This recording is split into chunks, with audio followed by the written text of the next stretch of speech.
دور افتادہ سفر سے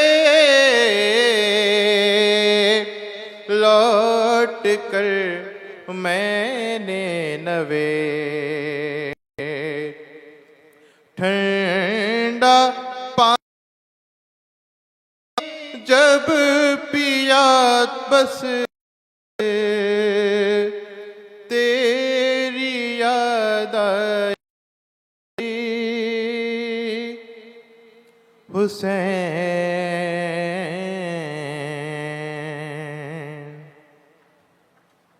آج بھی زینب کی آتی ہے صدا بھائی حسین بر محمد وآل محمد صلوات محمد وآل محمد۔ جزاک اللہ۔ جناب حیدر رضوی ہدیہ السلام پیش کر رہے تھے، مولا آپ کی توفیقات خیر میں اضافہ فرمائے۔ میں ملتمس ہوں حجت الاسلام والمسلمین مولانا محمد تقی مہدوی سے کہ آپ آئیں اور عشرہ محرم کی دوسری مجلس عزا سے خطاب فرمائیں۔ باواز بلند تر صلوات۔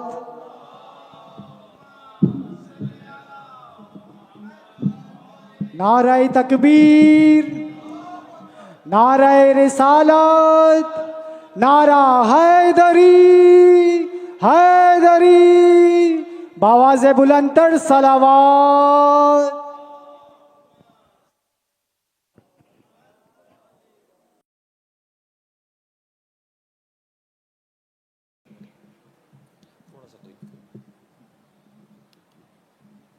يده الخير وهو على كل شيء قدير، والصلاة والسلام على النبي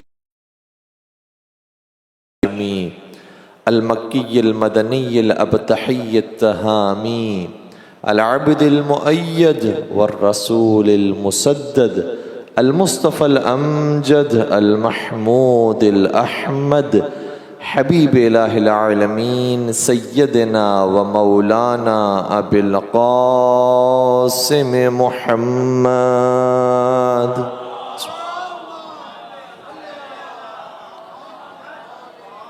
وعلى أهل بيته الطيبين الطاهرين المعصومين المظلومين الذين أذهب الله عنهم الرجس وطهرهم تطهيرا.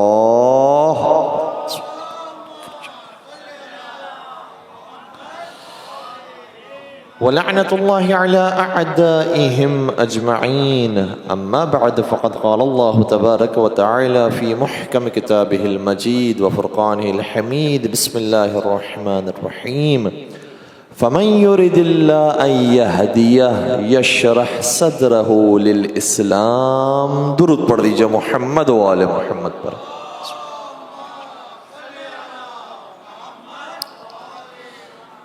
عزیزان گرامی قدر، ہمارا اس عشرہ محرم کے لیے، محرم الحرام کے لیے جو موضوع ہے اس کا نام ہے جاذبیت اسلام. اسلام میں واقعاً کشش موجود ہے، جاذبیت موجود ہے، اس لیے بہت بڑی تعداد وہ ہے. لیکن شاید ہمیں اور آپ کو اس کا اندازہ اس لیے نہیں ہو رہا کہ جس طریقے سے مچھلی کو پانی میں تیرتے وقت پانی کی قدر و قیمت کا اندازہ نہیں ہوتا، جب اس کو پانی سے نکال لیا جاتا ہے تب اسے سمجھ میں آتا ہے کہ پانی کتنی قیمتی چیز تھی.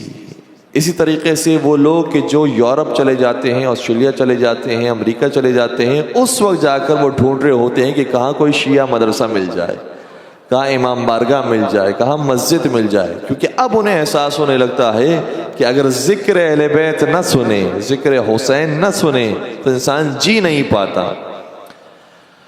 تو اسلام کے اندر اور حقیقی اسلام کے نمائندوں کے اندر اتنی کشش موجود ہے کہ خود بخود دنیا کھنچے چلے آ رہی ہے. اسی لیے آج اربعین کے موقع پر صرف وہ نہیں کہ جو امام حسین کو امام مانتے ہیں وہ ان کے روضے پر جاتے ہیں، بلکہ وہ جو ان کو امام نہیں مانتے لیکن شہید راہ خدا مانتے ہیں، لیکن مقابلے ظالم کے مقابلے میں ایک بڑی طاقت مانتے ہیں، حق کی آواز مانتے ہیں وہ بھی جاتے ہیں کربلا اور کہتے ہیں لبیک یا حسین، لبیک یا حسین، لبیک یا حسین۔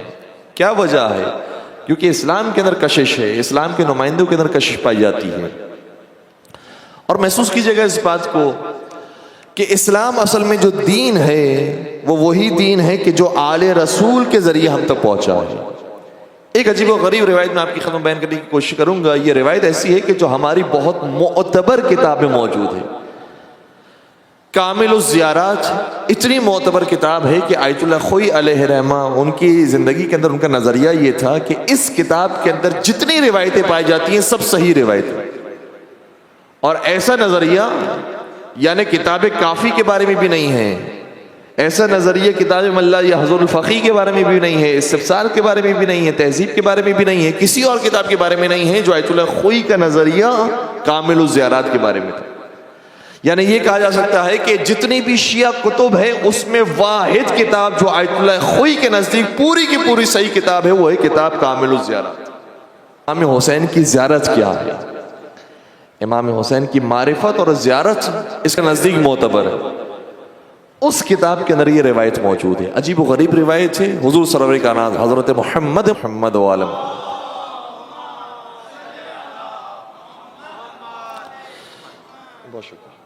فرماتے ہیں کہ حضور تو جانتے ہیں کہ واقعہ کربلا رونما ہونے والا ہے اور کیسے کیسے رونما ہونے والا ہے، حتیٰ یہ جانتے تھے کہ کون قاتل بنے گا۔ عمر سعد کئی مرتبہ مولا متقیان کی خدمت میں آ چکا ہے، مولا حسین کی خدمت میں آتا ہوں، کیسے ہو سکتا ہے کہ میں آپ کا قاتل بن جاؤں؟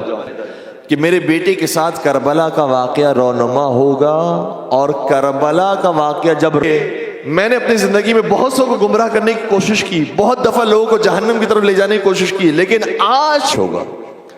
اور باقاعدہ کامل الزیارت کے جملے یہ ہیں، اپنے باقی چیلوں کو بلا کر یہ من ذریت آدم الطلبہ، اے ہم نے آدم سے اس کا بدلہ لے لیا، اولاد آدم کیا کام تم نے جو کیا ہے بڑا بہترین کام کیا ہے، اب ختم ہو گیا، اسلام مٹ گیا، برباد ہو گیا، حسین کو مار دیا، پورے گھرانے اہل بیت کو ختم کر دیا، اسلام ختم کر دیا تم نے۔ لیکن پھر شیطان آگے ایک اور جملہ بھی کہتا ہے، وہ توجہ کے قابل کہ لیکن میں اپنی زبان میں عام عرفی زبان میں کہوں کہ لیکن اے میرے شاگردوں تمہیں تھوڑا سا آج اوور ٹائم لگانا پڑے گا، ایک نائٹ ڈیوٹی بھی دینی پڑے گی۔ وہ کیا ڈیوٹی دینی پڑے گی؟ فرمائے یہ ملعون کہتا ہے کہ فَجْعَلُوا شُغُلَكُمْ بِتَشْكِيكِ النَّاسِ فِيهِمْ، بس ایک کام اور رہ گیا ہے، وہ کام یہ رہ گیا ہے کہ کربلا تو ہو گئی، حسین تو مر گئے ہیں، لیکن کہیں ایسا نہ ہو کہ لوگوں کو پتہ چل جائے حسین کس مقصد سے نکلے تھے، حسین کا پیغام کیا تھا، حسین کتنی مظلومیت کے ساتھ مارے گئے، کس نے مارا، کیا ہوا۔ لہٰذا یہ پیغام کسی تک نہ پہنچنے دینا ہو۔ اگر تم نے پیغام نہیں پہنچنے دیا تو سمجھو اسلام کا خاتمہ ہو گیا۔ اور یہیں سے ہمیں نظر آتا ہے شریکت الحسین کی عظمت کیا ہے۔ شہر بشہر جا کر حسین کے پیغام کو پہنچایا ہے، اور ایسے ایسے خطبے دیے ہیں کہ کوفہ بھی ہل جاتا ہے، شام ہل جاتا ہے، اور یزید مجبور ہوتا ہے کہ انہیں آزاد کرو ورنہ میری حکومت ختم ہو جائے گی۔ تو شیطان ہی کہتا ہے کہ بس ابھی ایک کام رہ گیا ہے، عاشور کا دن ہے، تم نے سارے کام کر دیے ہیں، بس ایک کام یہ رہ گیا ہے کہ لوگوں کے دلوں میں شک و شبہات پیدا کرو کربلا کے بارے میں، یا تو یہ کہو یا یہ بتانے کی کوشش کرو کہ نہیں یہ ساری جھوٹی کہانیاں ہیں، ایسا کوئی واقعہ ہی نہیں ہوا تھا۔ شاید ہو سکتا ہے کہ غدیر کا واقعہ نہیں ہوا تو جو 72 ہیں ان کو شہید کرنے کے بعد تو یہ کام شیطان کے لیے کروانا بہت آسان ہے کہ واقعہ ہی نہیں پیش آیا۔ اور بعض ایسے تاریخ میں ملتے ہیں افراد کی جنہوں نے یہ کام کرنے کی کوشش کی۔ بعض ملعون مورخین نے لکھا کہ کربلا میں جو حسین مارا گیا تھا وہ حسین ابن علی نہیں تھا، وہ حسین صباح تھا۔ باقاعدہ فاطمی حکومت کے زمانے میں حشاشین کا ایک پورا گروہ بنا، جس گروہ کا دعویٰ یہ تھا کہ کربلا میں کوئی حسین مارے نہیں گئے، کوئی نواز رسول مارے نہیں گئے، وہ حسین جو مارا گیا وہ تو حسین صباح تھا جو مارا گیا تھا۔ یہ بلا وجہ شیعوں تو سب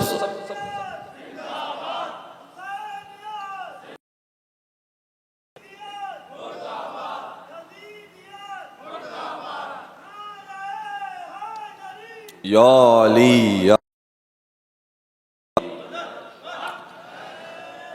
سب سے پہلا مشن شیطان کا یہ ہے کہ اس واقعے کی بھنک نہ ہونے دو کہ یہ واقعہ پیش بھی آیا تھا.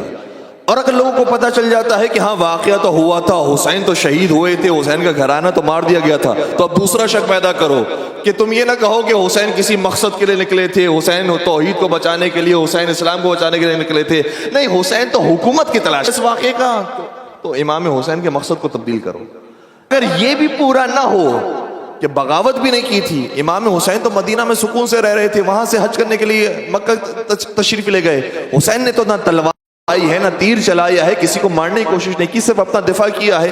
اگر یہ باتیں بھی پہنچ جائے تو ایک اور کام کرو, اور یہ جب اسیران کربلا کا کاروان اور دربار کوفہ میں پہنچا ہے تو آپ دونوں جگہوں پر یہ جملہ دیکھیے گا کہ ابن زیاد نے بھی آیا, یہ تو اللہ نے مار ڈالا, اللہ کی مرضی کے بغیر تو پتہ بھی نہیں ہل سکتا, تو اگر حسین کو مارا ہے تو ہم نے تھوڑی مارا ہے, اللہ نے مارا.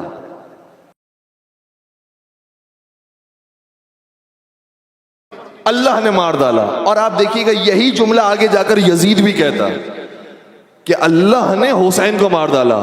وہاں پر بی بی زینب کبریٰ نے کیا جواب دیا, تو اللہ کو درمیان میں لے کر آتا ہے.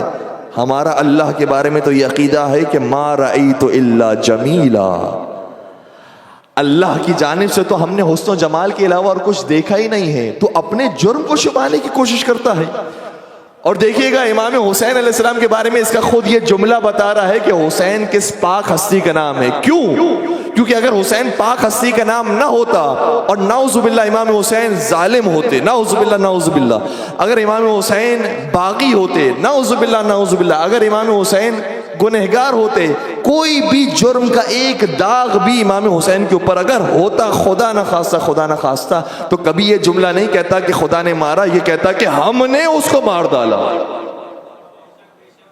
اگر ایک داغ بھی ہوتا تو کہتا ہم نے مجرم کو سزا دی ہے, یہ کہتا ہم نے ظالم کی آواز کو بند کیا ہے, یہ کہتا ہم نے باغی کی آواز کو بند کیا ہے. اپنے اوپر یہ کریڈٹ لینے کی کوشش کرتا, لیکن حسین اس پاک انسان کا نام ہے, یہ کہہ بھی نہیں سکتا کہ ہم نے مارا ہے, خدا پر الزام لگاتا ہے خدا نے حسین کو مارا. اور اس موقع پر بی بی نے جواب دیا, خدا نے نہیں مارا ہے, یہ تم ظالم ہو, یہ تم جابر ہو کہ جنہوں نے امام حسین علیہ السلام کو قتل کیا ہے.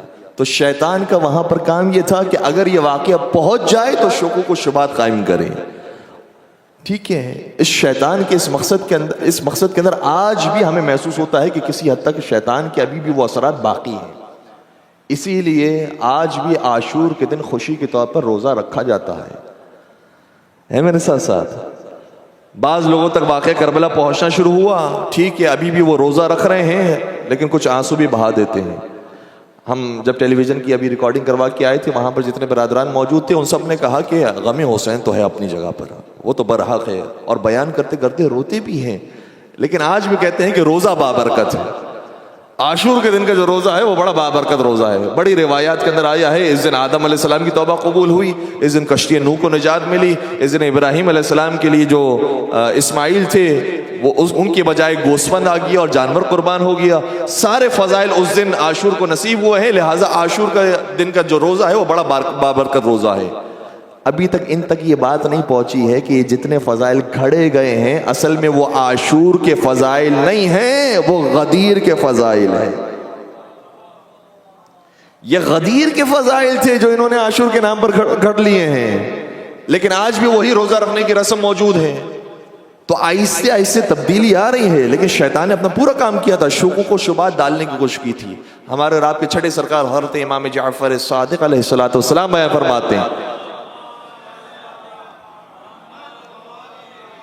فرماتے ہیں جب تم کوفہ جاؤ تو کوفے میں ہر مسجد میں جا کر نماز نہ پڑھا کرو. کوفے کی 4 مسجدیں ایسی ہیں جو ملعونہ ہیں, یہ ملعون مسجد ہے, ان مسجدوں میں جا کے نماز نہ پڑھا کرو. سوال کیا فرزند رسول, ایسا کیسے ہو سکتا ہے کہ مسجد بھی ہو اور ملعون ہو, یہ کیسے ہو سکتا ہے؟ امام شاہ فرماتے ہیں یہ 4 مسجدیں وہ ہیں کہ جن کی بنیاد اس وقت ڈالی گئی جب حسین کو یہ شہید کر کے خوشیاں منا رہے تھے. خوشیوں میں انہوں نے 4 مسجد قائم کی ہے. یہ حسین کو قتل کر کے خوشی کے اندر یہ کام کیا ہے. اگر ہم یہ کہیں کہ مسجد ہو اور ملعون ہے کیسے ہو سکتا ہے, یہ تو بڑی عجیب بات ہے. اور شاید ہو سکتا ہے کہ ہمارے جو دیگر برادران ہیں وہ کہیں گے کہ بھائی یہاں پر تو بڑی عجیب و غریب باتیں بیان ہو رہی ہیں. تو ہم ان سے عرض کر لیں کہ ہمارے یہاں یہ عجیب و غریب باتیں بیان نہیں ہو رہی, بلکہ آپ قرآن جا کر پڑھیے گا تو قرآن کہتا ہے ایک مسجد ہے جو زرار ہے. مسجد زرار بھی ہو سکتی ہے. میں کہوں گا یا اللہ مسجد جب اللہ کے نام پہ بنی گئی ہے تو اس میں نماز پڑھنے دیجئے, اس میں نمازیوں کو آنے دیجئے, مسجد کو آباد کیجئے, کیوں اس کو ڈھانے کا حکم دیتے ہیں؟ شاید اللہ کے رسول بیان فرمائیں گے جس کی بنیاد ہی نافرمانی پر بنی ہو اس کو ڈھا دینا چاہیے, چاہے وہ کسی دین کے لباس میں ہو. تو جب دین کے لباس میں مسجد کو ڈھانے کا حکم ہے تو دین کے لباس میں اگر روزے کا حکم بھی آ جائے اس کو بھی ختم کرنے کا حکم ہے. اور دین ہی کے لباس میں اگر کوئی پگڑی پہنا ہوا آ جائے تو امامے کا احترام ہے, ساری چیز اپنے مقام پر ہے. لیکن اگر دین کے لباس میں آ کر کسی نے غلط بنیاد ڈالی ہے تو پھر اس کی بالکل شدید مخالفت کی جائے. اس لیے یہ سمجھنے کی ضرورت ہے شیطان کام کرتا رہا. اور ہم جہاں سے ابھی آ رہے ہیں آپ کی خدمت میں, ایران سے, شہر مقدس قم سے, وہاں پر الحمدللہ دنیا جہاں سے لوگ آتے ہیں, پڑھتے ہیں, تعلیم حاصل کرتے ہیں. پاکستان سے بھی آتے ہیں, افغانستان سے بھی آتے ہیں, عراق سے, لبنان سے, یمن سے. تو ساتھ ساتھ بہت سارے ایسے اسٹوڈنٹس بھی ہوتے ہیں کہ جو افریقہ سے آئے ہوئے ہوتے ہیں. ہمارے مدرسے کے اندر ایک مجلہ چھپتا ہے, اس مجلے کے اندر عاشور اور کربلا کی دن کی مناسبت سے انٹرویو لیے گئے مختلف اسٹوڈنٹس کے. ایک افریقی اسٹوڈنٹ نے ایک عجیب داستان بیان کی. دیکھیے گا یہ شیطان نے کیا کیا کام کیے ہیں اور اثرات اس کے کیسے کیسے پہنچے ہوئے ہیں مختلف جگہوں پر. وہ افریقی اسٹوڈنٹ یہ کہتا ہے کہ میرے گاؤں کے اندر ایک رسم تھی جو مجھے بعد میں پتا چلا کہ وہ عاشور کے دن ہوتی ہے, کہ ہم سب عاشور کے دن گھر سے باہر نکلتے ہیں, ہم کسی پارک میں, کسی باغ میں, کسی جنگل میں چلے جاتے ہیں اور سارا قوم قبیلہ وہاں پر جمع ہوتے ہیں. درمیان میں کسی بڑے اور موٹے جانور کا انتخاب کرتے ہیں اور اس کو درمیان میں کھڑا کرتے ہیں. کسی بیل کا, یار کا, کسی بڑی گائے کا انتخاب کرتے ہیں, اس کو درمیان میں رکھتے ہیں. اور پھر کوئی دوپہر کا وقت آتا ہے جب سارے جوان مل جاتے ہیں, ہر ایک کے ہاتھ میں ایک دیسی ہتھیار ہوتا ہے اور اسی ہتھیار کے ذریعے اس جانور کو مارنے کی کوشش کرتے ہیں.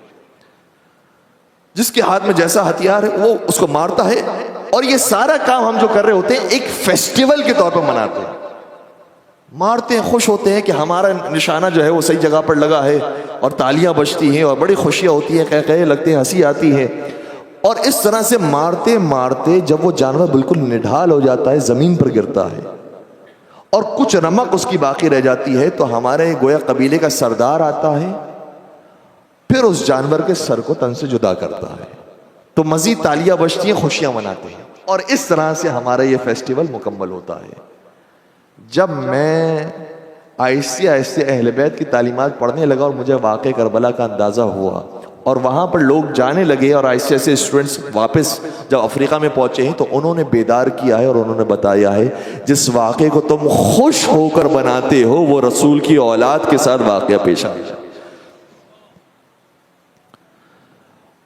نواسے رسول کو بالکل اسی طریقے سے امت رسول نے گھیر کر اپنے سارے ہتھیاروں کی مدد سے عصر عاشور مارا ہے, اور جب وہ نڈھال ہو کر زمین پر گرے ہیں تو کسی ملعون نے آ کر ان کے سر کو تن سے جدا کیا ہے.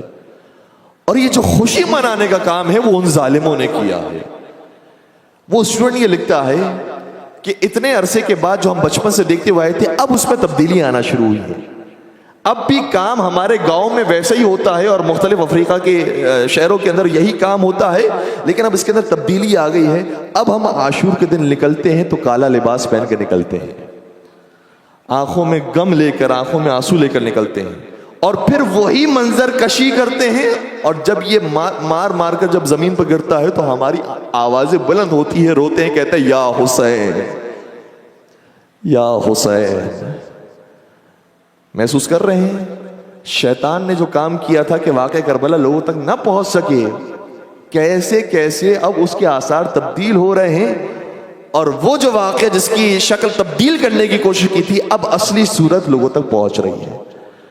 اور میں درخواست کروں گا یہ نہ سمجھے گا کہ الحمدللہ یہاں پر ماشاءاللہ سے اتنا بڑا امام بارہ موجود ہے, یہاں پر بہت سارے مومنین موجود ہیں, شیعان حیدر کرار موجود ہیں, عزادارین امام حسین موجود ہیں, لہذا الحمدللہ ہماری آزاداری محفوظ ہے, ہم نے ہر کام کر لیا ہے, ہماری ذمہ داری ختم ہو گئی. نہیں عزیزو, اسی شہر کراچی کے اندر آج بھی ضرورت ہے کہ وہ بینر لگائے جائیں اسی محرم کے اندر کہ حسین منی وانا من حسین.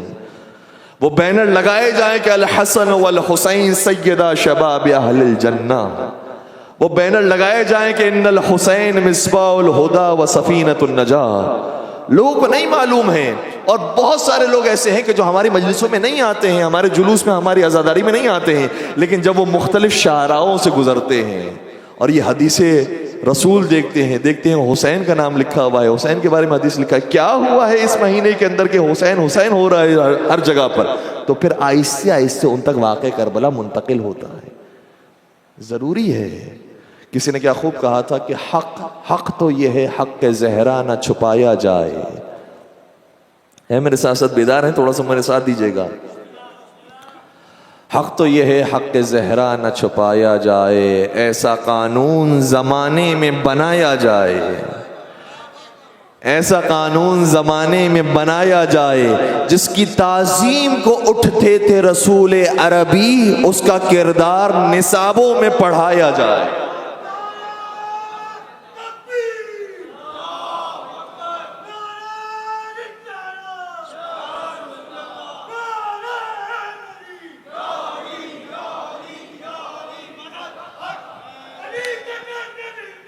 منافقت کی موت ہے. کربلا کربلا کربلا کربلا, یا علی یا علی یا علی مدد. یہ آج بھی ضروری ہے. یہ نہ سمجھے گا کہ ہمارے یہاں عزاداری ہو رہی ہے, ہمارا امام بارگاہ ماشاءاللہ سے سجا ہوا ہے, لوگ موجود ہیں, ہمیں کیا ضرورت ہے. نہیں, اسی شہر کراچی میں ضرورت ہے. اور چونکہ ہم باہر سے ابھی آ رہے ہیں, ہم دیکھ رہے ہیں کہ اس سال وہ ماحول نہیں لگ رہا جو ہر سال ہوا کرتا تھا, جو کراچی کے مومنین کی شان ہوا کرتی تھی, جو یہاں کے عزاداروں کی شان ہوا کرتی تھی, کہ جیسے ہی محرم کے ایام قریب آتے تھے ہر جگہ پر سیاہ پرچم لگنا شروع ہو جاتے تھے, ہر جگہ پر سیاہ بینر لگنا شروع ہو جاتے تھے, ہر جگہ پر حدیث رسول جو امام حسین کی شان میں آئی ہوتی تھی وہ لگنا شروع ہو جاتی تھی, وہ آیتیں لگنا شروع ہو جاتی تھی. آج وہ محسوس نہیں ہو رہا. کیا ہو رہا ہے ہماری قوم کو؟ یہ نہ سمجھیے گا کہ پیغام پہنچ گیا بات ختم ہو گئی. نہیں, آج بھی لوگوں کو نہیں معلوم ہے کہ حسین کون تھے. آج بھی انٹرویو لینے کے لیے کسی ایک عام آدمی کے پاس چلے جائیے, ہمارے پاس وہ کلپس موجود ہے, باقاعدہ انٹرویو لینے والے نے سوال کیا کہ آپ کو معلوم ہے امام حسن امام حسین کس کے بیٹے تھے؟ تو کیا جواب دیا؟ لگتا یہ ہے کہ شاید وہ پہلے کے بیٹے تھے. پہلے کو تو آپ سمجھتے ہوں گے.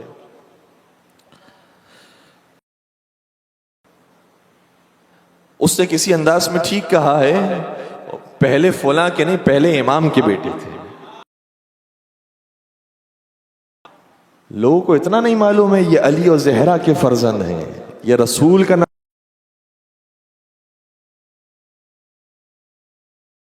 کیا گیا, ایک ایک جزیات کو بیان کیا جائے, کچھ نہیں معلوم ہے دنیا کو. آہستہ آہستہ کر کے ہمیں, اور اگر ہم امام حسین کے معاملے میں اتنا پیچھے ہو گئے ہیں تو پھر باقی ائمہ کے بارے میں کتنا پیچھے ہو جائیں گے. امام حسین یہ تو ہمارا سب سے بڑا قلعہ ہے.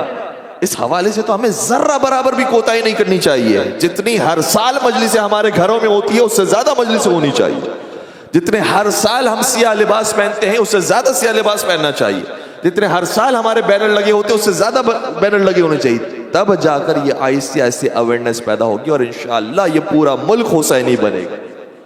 کیونکہ اس کو بنانے والا بھی حسینی تھا, اس کو بچانے والا بھی حسینی ہے. اور انشاءاللہ اس ملک کے اندر ہر ایک لبیک یا حسین, لبیک یا حسین کی آوازیں دینے والا ہوگا.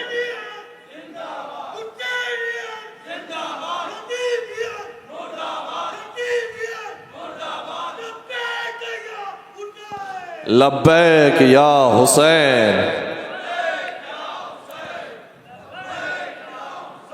ماشاءاللہ, مولا سلامت رکھے آپ کو.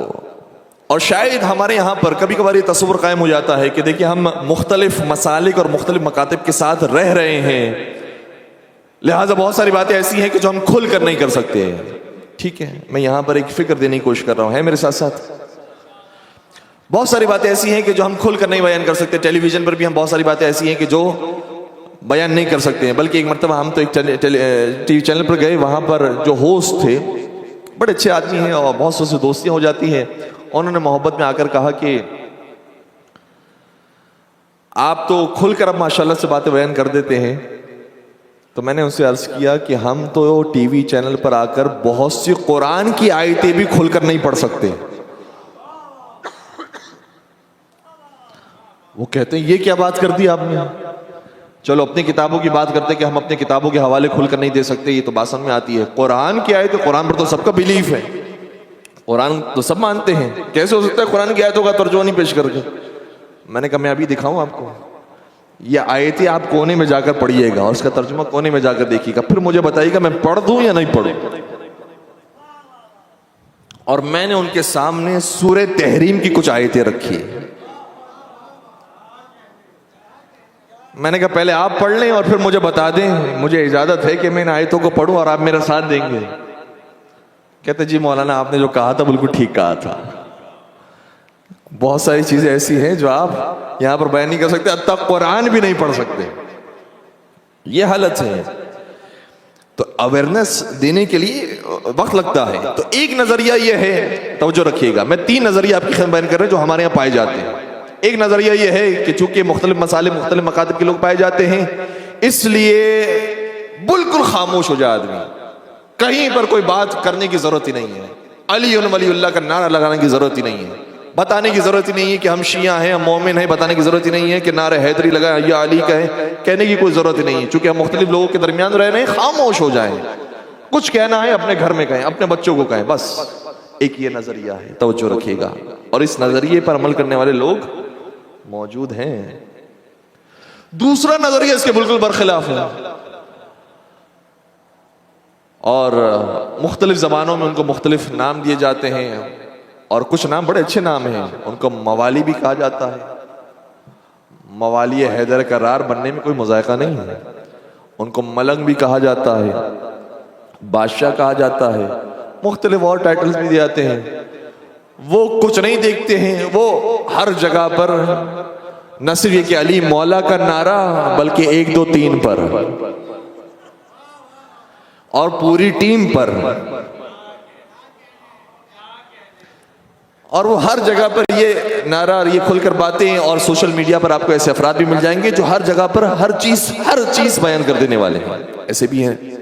یہ نظریہ بھی ہے, وہ نظریہ بھی ہے. تیسرا نظریہ بھی ہے. تیسرا نظریہ یہ ہے کہ بھائی بات کی جائے تو دیکھ کر بات کی جائے, بات کرنے والی ہو تو کی جائے, ورنہ خاموشی اختیار کی جائے. ہر چیز ہر جگہ پر کرنے والی نہیں ہوتی. اس لیے اگر اپنی گیدرنگ ہے, اپنے لوگ ہیں, تو وہاں پر بیان کیا جائے کہ وہ کیسے تھے. اور اگر دوسروں کی محفل میں چلے جائیں تو بالکل خاموش ہو جائیں, پتہ ہی نہ لگنے دیں کہ ہم علی والے ہیں. کبھی ان کے درمیان نماز بھی پڑھنا پڑ جائے تو ہاتھ باندھ کے نماز پڑھ لیں. ٹھیک ہے. تو تیسرا نظریہ یہ ہے کہ جب اپنے والوں کے درمیان رہیں تو کھل کر بیان کریں, دوسروں کے درمیان ہو تو بالکل خاموش ہو جائیں. موقع محل دیکھ کر بات کریں, کہیں پر کھل کر, کہیں پر بالکل خاموشی. یہ ایک انداز اور ہے جو تیسرا انداز ہے. ان تینوں میں سے کوئی بھی انداز اہل بیت کا نہیں ہے. اہل بیت کا انداز چوتھا انداز. اہل بیت کا انداز کیا ہے؟ اہل بیت کا انداز یہ ہے کہ جہاں اپنا مجمع ہو وہاں تو ظاہر سی بات ہے ہر چیز کھل کر ہی بیان کی جائے گی. وہاں پر تو ہر چیز بیان کی جائے گی. تاریخ میں یہ ہے, حدیث میں یہ ہے, قرآن میں یہ ہے. سوال یہ ہے کہ جہاں اپنے لوگ نہ ہو, جہاں مخالفین ہو, جہاں دوسرے افراد لوگ, جہاں دوسری فکر, دوسرے مکتب, دوسرے مسلک کے لوگ ہو, وہاں پر بھی آپ خاموش نہ رہیں, ان کی بھی فکر کو بیدار کرنے کی کوشش کریں. یہ ہے چوتھا نظریہ, یہ ہے اہل بیت کا نظریہ کہ وہاں پر بھی آپ کو خاموش نہیں رہنا, ان کی فکر کو بیدار کرنا ہے. اور اس کی سپورٹ کے اندر بہت ساری روایات موجود ہیں. ایک روایت میں آپ کی خدمت بیان کروں, اگر سننا چاہتے ہیں مل کر درود پڑھ دیجیے گا, محمد و آل محمد.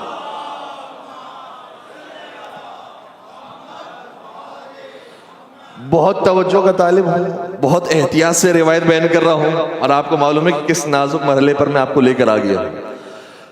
روایت یہ ہے حضور سرور کائنات کا وصال ہو گیا، علی ابن ابی طالب کا حق غصب کر لیا گیا۔ ایک دن میرے مولا مسجد نبوی میں داخل ہوئے، دیکھا کہ کچھ افراد موجود ہیں۔ ایک شخص کھڑا ہوا کہ جو صحابی نہیں تھا، تابعین میں سے تھا، اس نے رسول کو نہیں دیکھا تھا۔ اس نے آ کر یہ سوال کیا، یا امیر المومنین، میں جب قرآن پڑھ رہا تھا تو قرآن میں مجھے ایک عجیب آیت نظر آئی، اور آیت ایسی تھی کہ جس نے مجھے سوچنے میں مجبور کیا کہ کیا کوئی ایسی حرکت بھی کر سکتا ہے؟ تو مجھے بتائیے کہ کیا کسی نے ایسی حرکت کی تھی جس کے جواب میں آیت اتری، یا نہیں ویسے ہی آیت اتر آئی اور کسی نے کوئی ایسی حرکت نہیں کی تھی؟ وہ آیت کیا ہے جا کر دیکھیے، سورہ حجرات کی پہلی آیت۔ قرآن کہہ رہا ہے بسم اللہ الرحمن الرحیم، یا ایھا الذین آمنوا لا تقدموا بین ید اللہ ورسولہ، اے ایمان والو اور اے ایمان کا دعویٰ کرنے والو، خبردار اللہ اور رسول سے آگے نکلنے کی کوشش نہ کرنا۔ تو اے علی ابن ابی طالب مجھے بتائیے، کیا کوئی ایسا تھا جو نبی پر آگے بڑھنے کی کوشش کرتا تھا، نبی کے دہن مبارک میں لقمے دینے کی کوشش کرتا تھا، اور نبی پر بھی سبقت اختیار کرنے کی کوشش کرتا تھا؟ کیا کوئی ایسا بھی تھا، یا یہ آیت ویسی نازل ہو گئی؟ میرے مولا نے فرمایا کوئی تھا، کوئی تھا تک تو بیان فرما دیا۔ اب اس نے فوراً سوال کیا کون تھا؟ اب نام لے تو کیسے لیں، کیونکہ بہت سے عقیدت مند ان کے موجود ہیں، نام لے تو کیسے لیں؟ یہ یہاں پر جا کر میرے مولا نے بیان کیا ہے، اگر مخالف بھی ہو پورا معاشرہ اور موقع تمہیں مل جائے اور کھول کر نہ بھی بیان کر سکو، تب بھی ایک چنگاری اس کو دے کر جاؤ، تب بھی اس کو دعوت فکر دے کر جاؤ، تب بھی اس کے ذہن کو بیدار کر کے جاؤ۔ میرے مولا سے جب سوال ہوا کہ کون تھا وہ، میرے مولا نے فرمایا عامر تھا، عمیر تھا، عمر تھا، یا معمر تھا، یا ان میں سے کوئی ایک تھا۔ اور یہ کہتے کہتے چلے گئے۔ اب یہ شخص سوچ رہا ہے بھائی اس سے تو دیکھا نہیں زمانے رسول کو، سوچنے میں مجبور ہو گیا کہ بھائی یہ تھا کون، یہ تو جواب نہیں مل سکا۔ تو اپنے دوست کے پاس اور اپنے استاد کے پاس آ کر کہتا ہے کہ کیا کہا علی نے، یہ جو 4 نام لیے ہیں ان میں سے کیا وہی تھا جس کے بارے میں سوچ رہا ہوں؟ اس کا استاد کہتا ہے اس کے علاوہ اور کون ہو سکتا تھا؟ مل کے درود پڑھ دیجئے محمد و آل محمد پر۔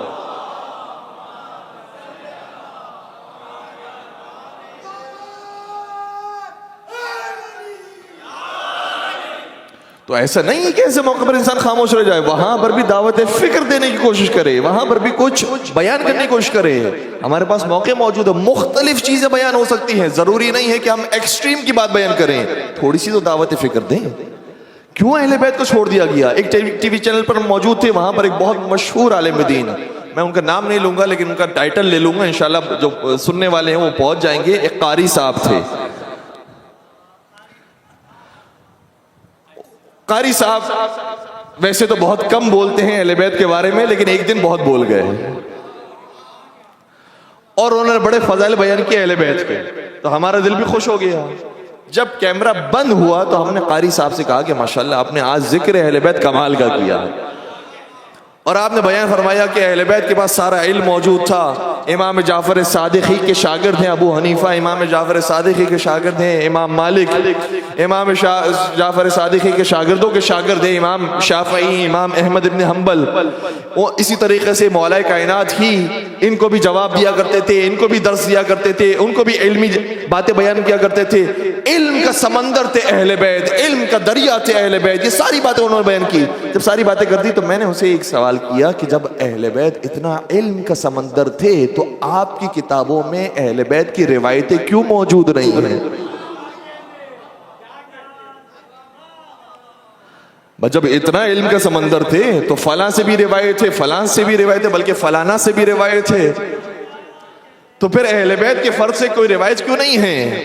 اور یہ میں گارنٹی کے ساتھ آپ کی خدمت بیان کر رہا ہوں، یہ سوال ہے جو آپ اپنے دوستوں سے، جو اپنے کولیگ سے پوچھ سکتے ہیں۔ ان سے ایک سوال کیجئے گا کہ جو صحیح ترین کتاب ہے آپ کے نزدیک، اس میں ہر ایک سے روایت موجود ہے، لیکن کوئی روایت امام جعفر صادق علیہ السلام سے موجود نہیں ہے۔ امام جعفر صادق تو علم کا سمندر ہے، ان کے پاس تو شاگردوں کی تعداد ہے، ہر ایک ان سے علم حاصل کر رہا ہے، پھر آپ نے کیوں محروم کر دیا ہے امت کو امام جعفر صادق کے فرامین سے؟ ان کے پاس کمی تھی کسی درس کی، کسی علم کی، پھر کیوں محروم کیا ہے؟ اس کا مطلب یہ ہے کہ آپ کہتے کچھ ہیں کرتے کچھ ہیں۔ جب ہم نے ان سے سوال کیا کہ ماشاءاللہ سے آپ نے علم کے اتنی بات کی ہے اور ہم نے تو کوئی روایت نہیں دیکھی ان کے حوالے سے، اگر شاید ہو سکتا ہے کہ ہمارے علم میں کمی ہو، آپ بتا دیں کہ فلاں روایت بھی ہے، فلاں روایت بھی ہے، فلاں روایت ہے، تو ہم اپنا سوال واپس لے لیں گے۔ انہوں نے کہا کہ اس پر کبھی میں نے سوچا نہیں۔ میں نے کہا چلے آج دعوت فکر مل گئی، سوچ لیجئے گا، ورنہ آپ کی طرف سے کبھی ایسا جواب ہم نے سنا بھی نہیں ہے کہ آپ یہ کہیں کہ میں سوچوں گا اس کے اوپر اور پھر لب کشائی کروں گا۔ تو میں نے کہا کہ چلیں یہ ایک موقع ملا ہے، آپ اس کے اوپر سوچئے گا کہ کیا وجہ ہوئی کہ ہر ایک اہل بیت کا ذکر تو کر رہا ہے لیکن اہل بیت کی تعلیمات کو اپنی کتابوں میں ذکر نہیں کر رہا، کہ ان کی تعلیمات کو، ان کی احادیث کو کتابوں میں ذکر نہیں کیا گیا ہے۔ تو ایک فکر روشن کر کے چلے جائیں بس کافی ہے، اس کے بعد آپ کا کام ختم ہو جاتا ہے، اس کا کام شروع ہوتا ہے۔ ہدایت وہاں سے آتی ہے، اور جس آیت کی میں نے تلاوت کی ہے آپ کی خدمت میں، سورہ انعام کی آیت نمبر 125، اس کے اندر ارشاد یہ ہو رہا ہے فَمَن يُرِدِ اللَّهَ أَن يَهْدِيَ، اللہ جس کا ارادہ کر لے کہ اس کو ہدایت دینی ہے، یشرح صدرہ للاسلام، اس کا سینہ خدا خود کشادہ کرتا ہے اسلام کے لیے۔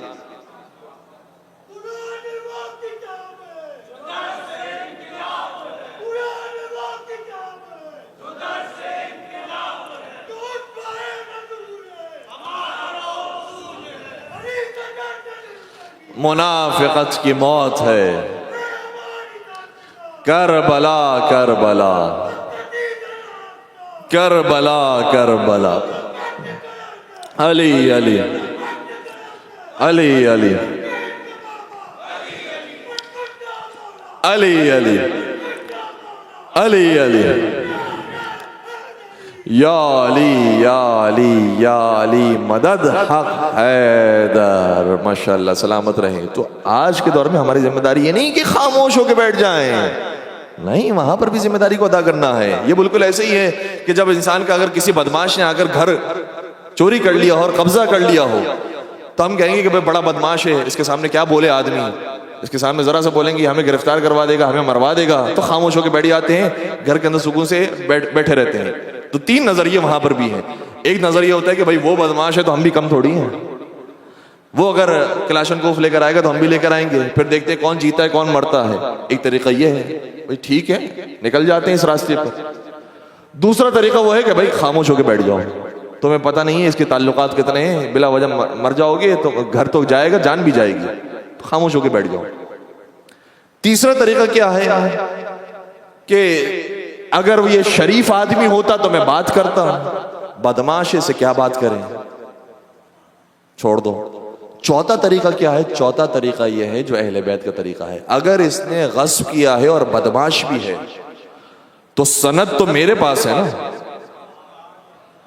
میں ہر جگہ پر جا کر دکھاؤں گا کہ یہ مکان میرا مکان ہے، جتنا میں بتا سکتا ہوں اپنے حق کو کہ میں بتاؤں گا، چاہے اس مکان کے ساتھ ہی جتنی دیواریں لگتی ہے سب پر اپنے سند کی فوٹو کاپیز لگا دوں گا، یہ مکان میرا مکان ہے، یہ مکان میرا مکان ہے، یہ مکان میرا مکان ہے۔ اور اگر وہ کہے گا کہ یہ حرکت کس نے کی تو خدا جانتا ہے کس نے کی ہے، لیکن خاموش ہو کر نہیں بیٹھے گا آدمی۔ تو جیسے انسان اپنے دنیاوی معاملات کے لیے کچھ نہ کچھ کرتا ضرور ہے، کیا حق علی ابن ابی طالب کے لیے کچھ نہ کچھ کرنا فریضہ نہیں بنتا؟ کوئی قدم آگے بڑھانا پڑتا ہے۔ اس لیے مولا متقیان کے حق کے لیے آواز اٹھانی پڑتی ہے۔ اور علماء کرام کے تو کیا کہنا، شیخ مظفر اللہ مقامہ، یہ اتنے بڑے عالم دین ہیں کہ آج بھی حوزہ علمیہ کے اندر ان کی کتاب پڑھنا ضروری ہے۔ ایک کتاب منطق کے نام سے ہے، آج پڑھنا ضروری ہے۔ ہمارے سامنے قبلہ محترم موجود ہیں، پروردگار کی توفیقات خیر میں اضافہ فرمائے، باقاعدہ یہ ہماری بات کی تائید کریں گے کہ آج بھی حوزہ علمیہ کے اندر شیخ مظفر کی ایک کتاب منطق کی پڑھنا ضروری قرار دیا گیا۔ شیخ مظفر بڑے عالم دین، ایک مرتبہ کسی نے کھانے پر انہیں بلایا، کھانا تناول فرما رہے تھے، ظاہر سی بات ہے وہ کسی اور مسلک سے کسی اور مکتب سے تھے۔ انہوں نے کھانے کے دوران ایک سوال کر لیا، انہوں نے کہا کہ یہ تو متفق علیہ بات ہے نا، حالانکہ متفق نہیں ہیں، اختلاف بہت ہے، اور خود ان کی اپنی کتابوں کے اندر بھی اختلاف پایا جاتا ہے. کہتے ہیں یہ تو بڑی متفقون علیہ بات ہے نا کہ رسول نے اپنے وقت آخر فلاں سے کہا تھا کہ جاؤ اب تم نماز جماعت پڑھاؤ، اب تم نماز پڑھاؤ. تو جب رسول خود ان کو امام بنا رہے ہیں اس کا مطلب یہ ہوا کہ وہ ساری امت کے امام ہیں. حالانکہ اس روایت کے اندر ٹھیک ٹھاک اختلاف پایا جاتا ہے. بعض روایت یہ کہتی ہے کہ حضور خود کھڑے ہو گئے، خود نماز پڑھنے کے لیے آئے اور ساری امت پیچھے نماز پڑھ رہی تھی. دوسری روایت کے اندر یہ ہے کہ حضور کھڑے ہوئے نماز پڑھا رہے تھے، پیچھے وہ صاحب کھڑے ہوئے تھے، ان کے پیچھے ساری امت کھڑی ہوئی تھی. اور یہ سمجھ نہیں آیا کہ یہ کنیکشن بنانے کی ضرورت کیا تھی. یہ کیسا انڈائریکٹ کنیکشن تھا کہ جو ان کے ذریعے مل رہا تھا. ایک اور روایت یہ ہے کہ حضور تشریف لائے، ان کے پیچھے نہیں ان کے برابر میں کھڑے رہ کر انہوں نے نماز پڑھی. اس سے ثابت ہوتا ہے کہ وہ رسول کے خلیفہ اور جانشین تھے. تو مختلف روایتیں ہیں، اور بعض میں یہ بھی موجود ہے کہ حضور نے باقاعدہ اس کو ہٹا دیا اور کہا کہ نہیں تو اس قابل نہیں کہ تو نماز پڑھا، یہ نماز میں پڑھاؤں گا. لیکن انہوں نے جب یہ سوال کیا کہ بھائی یہ تو متفقون علیہ بات ہے کہ رسول نے اپنے وقت آخر فلاں سے کہا تھا کہ جاؤ جا کر نماز پڑھاؤ، تو جب حضور کہہ رہے ہیں کہ نماز پڑھاؤ اس کا مطلب حضور خود انہیں اپنا جانشین بنا کر جانے والے تھے. کمال ہو گیا. شیخ مظفر نے کیا خوبصورت جواب دیا جہاں انسان کے ذہن بھی نہیں جا سکتا. شیخ مظفر یہ کہتے ہیں تم نے خود یہ اعتراف کیا ہے کہ وقت آخر حضور نے فرمایا تھا کہ جا کر نماز پڑھاؤ، تو وقت آخر کے بارے میں تو کسی صحابی نے کہا تھا کہ ان الرجل لا یحجر، حضور کو ہذیان ہو گیا تھا. تو اگر کہہ بھی دیا تھا تو تمہارے ہی قول کے مطابق ہذیان کی حالت میں کہہ دیا ہوگا.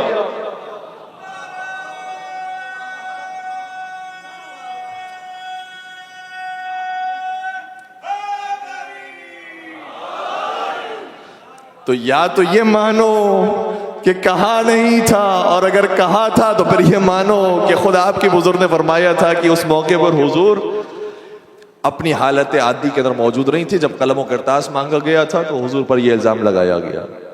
تو یہ برموقع جواب بہت ضروری ہوتا ہے، اس سے انسان کی فکر بیدار ہوتی ہے، اور ایسے موقع پر جب جواب ملتا ہے تو انسان ایک پیغام لے کر جاتا ہے، پھر سوچنے لگتا ہے اور فکر تبدیل ہوتی ہے. بہت سے واقعات اس کے اوپر موجود ہیں. اب میں کس کس واقعے کا ذکر کروں؟ بس ایک چھوٹی سی بات جو حالیہ زمانے کے ساتھ منسوب ہے. یا علی یا علی یا علی، اللہم صلی علی احمد حسین یعقوب جارڈن کا رہنے والا ہے، اردن کا رہنے والا ہے، اور اپنے فیلڈ کے اندر بڑا ایکسپرٹ آدمی تھا. شافعی مسلک سے اس کا تعلق تھا. اس نے ریسرچ کرنا شروع کی اپنے فیلڈ کے حساب سے. اپنے فیلڈ کو پڑھتا رہا، پڑھتے پڑھتے اس کا دل تاریخ اسلام کو پڑھنے کی طرف مائل ہوا. تاریخ اسلام پہ پڑھنا شروع کی. تاریخ اسلام پڑھتے پڑھتے اس کو جب تھیسس لکھنے کا وقت آیا تو تھیسس کی تحقیق کرنے کے لیے لبنان گیا.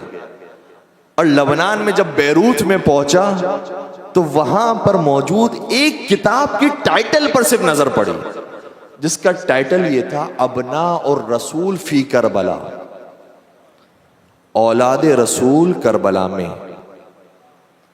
پہلی مرتبہ اس کی نظر پڑی تھی کہ رسول کی آل کربلا میں کیا کر رہی تھی. اسے ہونا چاہیے تو مدینہ میں ہونا چاہیے یا مکہ میں ہونا چاہیے، کربلا میں کیوں؟ اور جب کتاب کھول کر پڑھی تو بس اس کے دل کی کتاب کھل گئی، اور وہاں سے آغاز ہوا تحقیق کا. تحقیق کرتے کرتے اس مقام پر پہنچا کہ پھر اس کی زبان سے جاری ہوا اشہد ان لا الہ الا اللہ واشہد ان محمد رسول اللہ واشہد ان علی ولی اللہ. وہاں تک کا اس نے سفر اختیار کیا. کہاں سے انسان چلتا ہے، کوئی ایک چیز بھی انسان کو کہاں سے کہاں پہنچا دیتی ہے. اس لیے کہیں پر بھی ہمیں خاموش نہیں رہنا ہے، اپنے قدم کو آگے بڑھانا ہے. اور مولا امام حسین علیہ السلام کا طریقہ یہ تھا، اور یہ طریقے ہمیں سیکھنے ہیں. جاذبیت اسلام جب ہمارا موضوع ہے تو اس کے اندر صرف ایسا نہیں کہ پیار محبت کے ذریعے ہی جذب ہوتا ہے، الگ الگ طریقے ہیں اہل بیت کے. محسوس کیجئے گا اس بات کو. امام حسین نے حر سے کیا کہا؟ یہ کہا کہ اے حر تو میرا دوست ہے، تو بڑا اچھا انسان ہے، بڑا شریف انسان ہے، آجا میرے ساتھ آجا. نہیں، حر کو کہا یا حر ثقلت کا امک، اے حر تیری جرت کیسے ہوئی کہ میرے گھوڑے کے لگام کو پکڑ، تیری ماں تیرے غم میں بیٹھے. یہ جو ڈانٹ کے ایک جملہ کہا اس سے بیدار ہو گیا ہوگا. کبھی پیار کی زبان ہوتی ہے, کبھی ڈانٹ کی زبان ہوتی ہے, اس سے بھی انسان بیدار ہوتا ہے کہ اے فرزند رسول آپ نے تو میری ماں کا نام لے لیا, لیکن میں آپ کی ماں کا نام کیسے لوں؟ ٹھیک ہے. دوسری طرف سے کبھی پیار اور محبت کی زبان بھی ہوتی ہے. اپنے جو دوست حبیب ابن مظاہر ان کو باقاعدہ خط لکھا, اے حبیب تم تو ہماری دوستی کو جانتے ہو اور جانتے ہو کہ میرا تعلق کس قبیلے سے ہے, اگر آ سکتے ہو تو میری نصرت کے لیے پہنچ جاؤ. ایسی پیار کی زبان استعمال کی کہ حبیب چلتے چلتے کوفہ سے کربلا آ گئے. کہیں پر تھوڑی تندی اختیار کی جاتی ہے, کہیں پر پیار و محبت کی زبان. میں ایک اور چھوٹی سی مثال پیش کروں. ہمارے آپ کے 8ویں سرکار حضرت امام علی رضا علیہ السلام کا وہ مشہور واقعہ, جب ایک کاروان ان سے ملاقات کرنے کے لیے آیا اور کہنے لگا کہ اے مولا ہم آپ کے شیعہ ہیں جو آپ سے ملنے کے لیے آئے ہیں. امام سے ملاقات نہیں ہوئی تھی. خادم نے آ کر جواب دیا, امام یہ فرماتے ہیں تم لوگ جھوٹ بولتے ہو, تم لوگ جھوٹ بولتے ہو, اس لیے امام تم سے ملاقات نہیں کریں گے. کہتے پتہ نہیں ہم نے کون سے جھوٹ کہہ دیا. روایت یہ کہتی ہے 30 دن تک یہ روزانہ آتے رہے امام کے دروازے پر, کہتے رہے ہم آپ کے شیعہ ہیں, ہم آپ کے شیعہ ہیں, آپ سے ملاقات کرنا چاہتے ہیں, آپ کے چاہنے والے ہیں, آپ سے ملاقات کرنا چاہتے ہیں, آپ کے ماننے والے ہیں, ہم آپ کے شیعہ ہیں. امام نے 30 دنوں تک ان سے ملاقات نہیں کی. اور بعض روایتیں کہتی ہیں کہ صبح بھی آتے تھے, شام میں بھی آتے تھے. 60 مرتبہ آئے امام کی خدمت میں, امام نے ملاقات نہیں کی, امام نے ملاقات نہیں کی. پھر جب ایک آخری دن آیا, کہنے لگے کہ مولا کہ ایک دیدار تو کروا دیں, اتنی دور سے آئے ہیں. یعنی یہ فرض کیجئے کہ ابھی تو ہم مولا کا ظاہری دیدار نہیں کر رہے ہوتے ہیں, ہم تو ان کی ذری کا دیدار کرتے ہیں. فرض کیجئے کہ اگر ذری پر جانے پر پابندی لگ جائے, جب ہم پہنچے کوئی نہ کوئی مشکل, کوئی نہ کوئی پریشانی ہو, کبھی خادمی صفائی کر رہے ہو, کوئی وجہ ہو جائے, اس کی وجہ سے انسان ذری کی زیارت نہ کر سکے تو تڑپنے لگتا ہے کہ مولا میرا کیا قصور ہو گیا کہ آپ نے مجھے ذری کی زیارت سے محروم کر دیا. وہ امام کی زیارت کرنے کے لیے آئے ہوئے ہیں. امام نے منع فرمایا. یہاں تک کہ جب آخری دن آ گیا, امام نے کہا اب انہیں آنے کی اجازت دے دو. یہ آئے امام کی خدمت میں. مولا نے یہ فرمایا کہ تم کیا کہتے ہو, تم کون ہو ہمارے لیے؟ کہا ہم آپ کے شیعہ ہیں, آپ کے ماننے والے ہیں, آپ سے ملاقات کرنا چاہتے تھے مولا. آپ نے کہا کہ ہم جھوٹ بولتے ہیں. امام نے فرمایا یقیناً تم جھوٹ بولتے ہو. کہ نہیں مولا آپ سے محبت کرتے ہیں. مولا نے فرمایا ہاں ہم سے محبت کرتے ہو لیکن ہمارے شیعہ نہیں ہو. شیعہ اور ہوتا ہے, محب اور ہوتا ہے, عقیدت رکھنے والا اور ہوتا ہے, شیعہ اور ہوتا ہے. کہا مولا پھر شیعہ کس کو کہتے ہیں؟ فرمایا شیعہ وہ ہوتا ہے جو ہم کہتے ہیں اس پر عمل کرتا ہے. امام کو چونکہ اسے بیدار کرنا تھا, اس کاروان کو بیدار کرنا تھا, اس لیے امام بار بار انہیں نگلیکٹ کرتے رہے, بار بار انہیں منع کرتے رہے تاکہ یہ اچھے طریقے سے بھڑک جائیں. اور جب یہ پوری طریقے سے تیار ہو جائے, لوہا آمادہ ہو جائے کہ اب اس پر ضرب لگائی جائے, امام نے اب انہیں بلائی اور ضرب لگائی. یہ ایسے تبدیل ہو گئے کہ اب محب ہو کر اب یہ شیعہ بننے لگے, اب یہ یہاں سے شیعہ بن کر گئے. اس لیے امام اگر کسی کو منع بھی کرتے ہیں تو اس کے اندر بھی بیداری مقصد ہوتا ہے. جناب حر کو بھی یہ جملہ کہا, اس کے اندر بیداری مقصد تھا. جناب حر کو بیدار کر لیا, اے مولا ہم بھی آپ کے عاشق ہیں, آپ کے محب ہیں, ہم بھی بیدار ہونے کے لیے آئے ہیں. اے مولا ویسا انداز اختیار کیجیے گا کہ جیسے اپنے دوست حبیب کے ساتھ اختیار کیا. مولا ویسا انداز اختیار کیجیے گا کہ جیسے زہیر قین کے ساتھ کیا, ویسا انداز اختیار کیجیے گا جیسے وہب قلبی کے ساتھ کیا. مولا کا سفر کربلا کی طرف ہے, لیکن اس سفر میں ایک ایسا شہید ہے جس کو کربلا میں اپنے ساتھ نہیں لیا, لیکن کربلا میں اسے یاد بہت کیا ہے. جاننا چاہتے ہیں اس کا نام کیا ہے؟ اس شہید کو کہا جاتا ہے یہ شہید سفیر حسین مسلم ابن عقیل ہے. جب مولا کا وقت آخر بھی آیا تھا نا, تو وقت آخر فرمایا تھا یا مسلم ابن عقیل و یا ہانی ابن عروہ و یا مسلم ابن اوسجا و یا زہیر ابن قین و یا حبیب ابن مظاہر, کہاں ہو تمہارا امام تنہا رہ گیا. مولا نے صرف حبیب کا نام نہیں لیا ہے جو کربلا میں موجود تھے اور شہید ہو گئے تھے, اپنے کوفہ میں شہید ہونے والے سفیر کا بھی نام لیا اور بتایا ہے کہ کوفے میں شہید ہونے والے کو ایسا نہ کرو کہ یہ شہدائے کربلا میں نہیں ہے، یہ شہدائے کربلا کا سب سے پہلا شہید مسلم ابن عقیل۔ جب بھیجا ہے مسلم ابن عقیل کو تو یہ لکھ کر بھیجا، انی باعث الیکم اخی وابن عمی وثقتی من اہل بیتی، اے کوفے والوں میں تمہارے درمیان اسے بھیج رہا ہوں جو میرا بھائی ہے، میرا چچا زاد بھائی ہے، اور میرے اہل بیت میں میرا سب سے زیادہ بھروسہ مند ہے، مسلم ابن عقیل، اس کو بھیج رہا ہوں۔ تھوڑی سی میں تاریخ بھی آپ کی خدمت بیان کروں، اندازہ ہو کہ امام نے کیسے اتمام حجت کیا ہے کوفے والوں پر۔ امام 3 شعبان کو مکہ پہنچے، پورا شعبان کا مہینہ مکہ میں رہے، رمضان کا مہینہ مکہ میں رہے۔ جب رمضان کی 10 تاریخ آ گئی، 10ویں رمضان کی تاریخ آ گئی، کوفے سے پہلا دستہ آیا خطوط کا، خطوط پیش کیے، خط میں لکھا تھا، اے مولا آپ کا انتظار کر رہے ہیں، آپ جلدی تشریف لائیے۔ 10 رمضان کو خط آیا۔ پھر 2 دن کے بعد دوبارہ سے ایک دستہ آیا جو خطوط کو لے کر آیا، مولا جلدی آئیے، 12 رمضان کو۔ پھر 2 دن کے بعد دوبارہ ایک دستہ آیا 14 رمضان کو، مولا جلدی آئیے، مولا جلدی آئیے، مولا جلدی آئیے۔ جب اتنے خطوط آ گئے، مولا نے 15 رمضان کو مسلم کو تیار کیا، اے مسلم جاؤ کوفہ کی طرف تاکہ ان پر اتمام حجت ہو جائے، اور کوفہ پہنچ کر اگر حالات کو سازگار دیکھنا تو مجھے اطلاع دے دینا، میں بھی اپنا رخ کوفے کی طرف کر لوں گا۔ مسلم ابن عقیل کوفہ کی طرف روانہ ہوئے، مکہ سے نکل کر مدینہ گئے، مدینہ سے کوفہ روانہ ہوئے۔ جب کوفہ پہنچے ہیں تو 5 شوال کی تاریخ تھی، شوال کا مہینہ جناب مسلم نے کوفہ میں گزارا، ذیقعد کا مہینہ کوفہ میں گزارا، 9 ذی الحج کو جناب مسلم عقیل کی شہادت ہوئی۔ 2 مہینوں کے اندر جناب مسلم ٹیسٹ کر رہے تھے کوفے والوں کو، 18,000 کوفے والوں نے بیعت کر لی، ہم آپ کا ساتھ دیں گے، ہم آپ کا ساتھ دیں گے، ہم آپ کا ساتھ دیں گے، سب تیار ہو گئے۔ جناب مسلم ابن عقیل نے خط لکھا، مولا سارا کوفہ تیار ہے آپ کی نصرت کے لیے، جلدی آ جائیے، الاجل یا امام، الاجل یا امام۔ بس عزیز ہو، ابن زیاد جب کوفے کے اندر آیا، کوفے کے حالات تبدیل ہونے لگے۔ جتنے سرداران قبیلہ تھے ان کو خرید کر اپنا قریب کر لیا، جتنے عوام تھی ان کو ڈرا کر مسلم سے دور کر لیا، یہاں تک کہ دن آیا کہ 8 ذی الحجہ کی تاریخ تھی، جناب مسلم ابن عقیل نے اپنے قیام کا آغاز کیا، کیونکہ دیکھ رہے تھے کہ ہانی ابن عروہ کو بھی گرفتار کر لیا گیا ہے، جناب مختار ثقفی ان کے پیچھے بھی فوج لگی ہوئی ہے، لہٰذا حالات بڑے خطرناک ہیں، جتنا جلدی ہو سکے میں قیام کر لوں تاکہ ابن زیاد کو مار کر واصل جہنم کیا جائے۔ تاریخ یہ کہتی ہے کہ 4,000 یا 5,000 کے ساتھ انہوں نے قیام کا آغاز کیا۔ ابن زیاد کے دربار میں 100 سے 200 افراد موجود تھے، لیکن سب کے سب سرداران قبیلہ تھے۔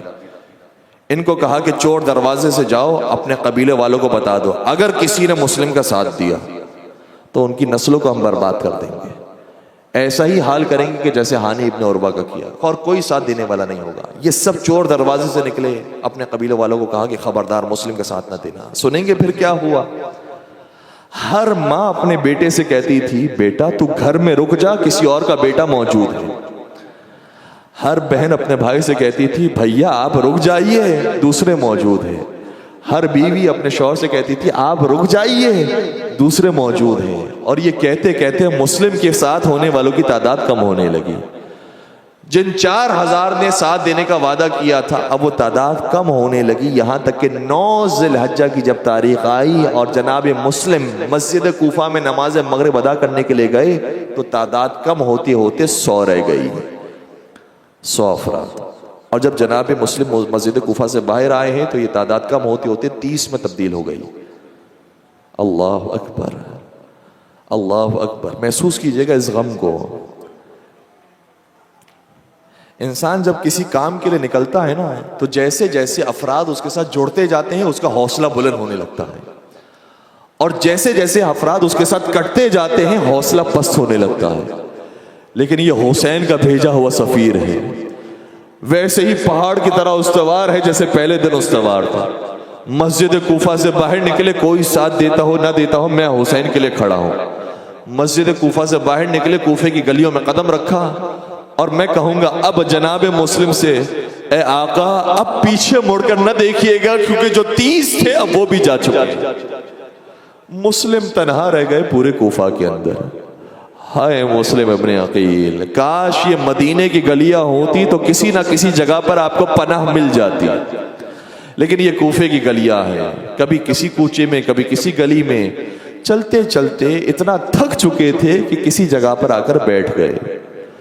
وہ کسی مومنہ کے گھر کی دہلیز تھی، مومنہ اپنے بیٹے کا انتظار کر رہی تھی، میرا بیٹا کب آتا ہے، حالات بڑے سنگین ہیں۔ اب جو دروازہ کھولا تو کیا دیکھا کہ ایک اجنبی مرد موجود ہے۔ کہا کہ اے شخص تو یہاں کیا کر رہا ہے، جا اپنے گھر چلا جا، تجھے پتہ نہیں حالات کتنے تبدیل ہو گئے ہیں، جا جلدی سے اپنے گھر چلا جا۔ جناب یہ مسلم کہیں نہیں جاتے، اسے دوبارہ سے آ کر سختی سے بات کی، اے شخص تو یہاں سے اٹھ کر چلا جا، جلدی اپنے گھر جا۔ اب مسلم نے جواب دیا، گھر تو وہ جائے کہ جس کا گھر ہو، لیکن جس کا کوئی گھر نہ ہو وہ کہاں جائے۔ کہ ایسا کیسے ہو سکتا ہے کہ تو کوفہ کا رہنے والا ہو اور تیرا کوئی گھر نہ ہو؟ کہ اگر میں کوفہ کا رہنے والا نہ ہوں اور مدینہ کا رہنے والا ہوں تو پھر تیرا کیا کہنا ہوگا؟ جیسے مدینہ کا نام سنا، کہا کہ مدینہ میں کس جگہ سے تعلق ہے تیرا؟ کہ آپ نے محمد مصطفیٰ کا نام سنا ہے، کہا میں ان کا کلمہ پڑھتی ہوں۔ کہا علی مرتضیٰ کا نام سنا ہے، کہا میں ان کا کلمہ پڑھتی ہوں۔ اب مسلم کا حوصلہ بڑھا، کہا میں اسی علی کا داماد، میں اسی حسین کا بھائی، اور میں اسی حسین کا سفیر مسلم ابن عقیل ہوں۔ مومنہ کہتی یہ تو میری خوش نصیبی کہ مسلم میرے گھر میں آ گئے۔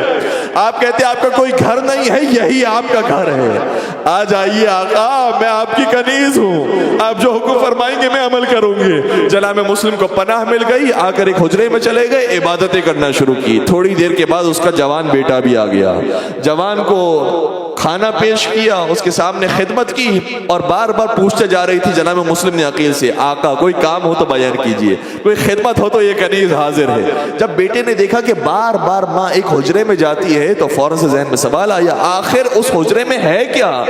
ماں سے سوال کیا، اماں جان اس حجرے میں ایسا کون ہے کہ جب بار بار آپ اس کے پاس جاتی ہے؟ کہا کہ بیٹا تجھے معلوم ہے ہمارے گھر میں آج روشنی آ گئی ہے، آج ہمارے گھر کے اندر برکت آ گئی ہے۔ کہ کیسی برکت؟ کہا کہ آج حسین کا سفیر ہمارے گھر میں مہمان بنا ہے۔ بیٹے نے بظاہر خوشحالی کا اظہار کیا، پھر ماں سے اجازت طلب کی، گھر سے باہر نکل گیا۔ گھر سے باہر نکلتے ہی ابن زیاد کے دربار میں گیا، کہا ابن زیاد تیرے لیے بڑی خوشخبری لایا ہوں، لیکن پہلے تو انعام دے گا تو میں وہ خوشخبری سناؤں گا۔ ابن زیاد نے انعام دیا، خوشخبری اس نے یہ سنائی، ملعون کہتا ہے جس کو تو پورے کوفہ میں ڈھونڈ رہا ہے وہ تو میرے گھر میں موجود ہے، آجا اسے آ کر گرفتار کر لے، آجا اسے آ کر قتل کر دے۔ بس فوجی دستے آنے لگے، جیسے ان دستوں کی آوازیں سنی ایک مرتبہ مسلم تیار ہوتے ہیں، اپنی تلوار نکالتے ہیں، گھر سے باہر قدم رکھتے ہیں۔ اس مومنہ نے کہا آقا آپ گھر سے باہر نہ جائیے گا، یہ بڑی تعداد آ رہی ہے، آپ کے لیے بہتر یہ ہے گھر میں رہ کر جہاد کیجئے۔ سنیے گا مسلم کا جواب، سنیے گا۔ مسلم فرماتے ہیں تو نے ٹھیک کہا، گھر میں جہاد بہتر انداز میں ہو سکتا ہے، لیکن میں کیا کروں، یہ گھر خالی نہیں ہے، اس گھر میں ایک مومنہ بھی رہتی ہے، میں نہیں چاہتا میں لڑتے لڑتے فوجی اشقیاء کو اندر آنے کی دعوت دوں اور وہ تیری شکل دیکھ لے، تیرے دست درازی کرے۔ میں کہوں گا آقا آج تو ایک کنیز کے بھی پردے کا خیال رکھ لیا، کل اگر آپ کوفہ میں ہوتے تو دیکھتے علی کی شہزادیوں کو بے مغنا و چادر بلوے عام میں لایا جا رہا ہے، اور دربار میں لانے کے بعد ابن زیاد سوال کرتا ہے ان عورتوں میں بتاؤ زینب کون جن کا نام محرموں نے بھی ادب و احترام سے لیا، نامحرموں نے بڑی بے دردی سے زینب